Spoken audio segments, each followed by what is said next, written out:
Hey Nathan, how you doing? I'll tell you what, you've got this little quick presentation. I'll give you a little quick video so that you got a little something moving forward. And I've got some pretty significant comments, I think.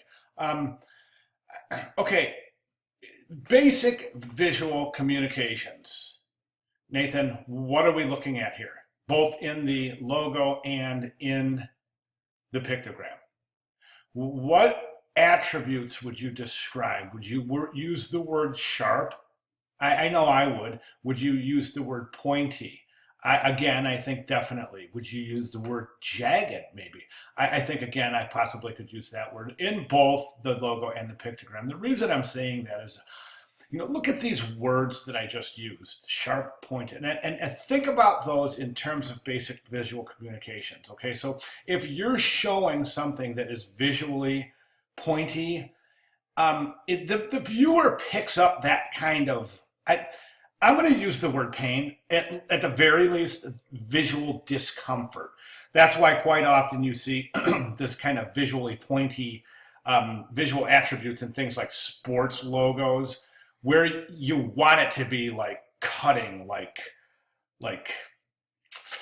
oh, I don't know, like a football team or a soccer team. You know what I mean? I mean, it's like kill or be killed type thing. So, and even there, you really don't see this kind of. You know what? You're not going to see this if I zoom in on my system, so I'll just leave it at this. But see these little pointed things? Every one of these is causing this visual connection to be made between your eye and your brain. And that visual connection, look at this, and I'm going to let you answer that question. Take a look at this shape alone, this guy's ski pole. That's it. Take everything else away. Look at that. What is your brain telling? What is your eye telling your brain? What is your brain saying about this? Okay? And think of basic visual communications, which is based on what? Survival. So this is sharp, this is pointy, ergo, we are going to stay away from it, okay? And that's the problem I'm seeing with the logo. So I do appreciate the logo being based on the architecture. I think that was a good, sound judgment. I'm just not sure about the execution.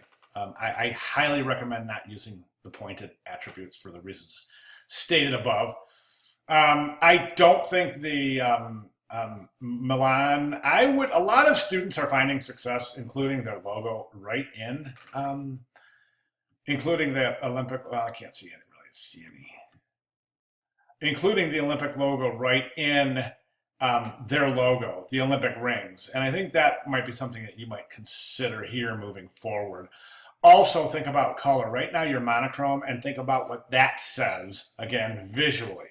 You're not using any variation of color. That could work against you.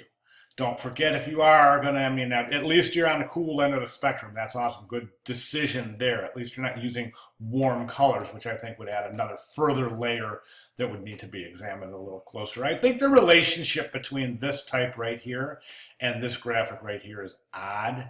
It almost looks like you're trying to force the word Milan into this this opening right here. And I don't know if that's such a great idea, as opposed to maybe expanding the type a little bit and working with the logo as opposed to trying to tuck something into the logo. I hope that makes sense.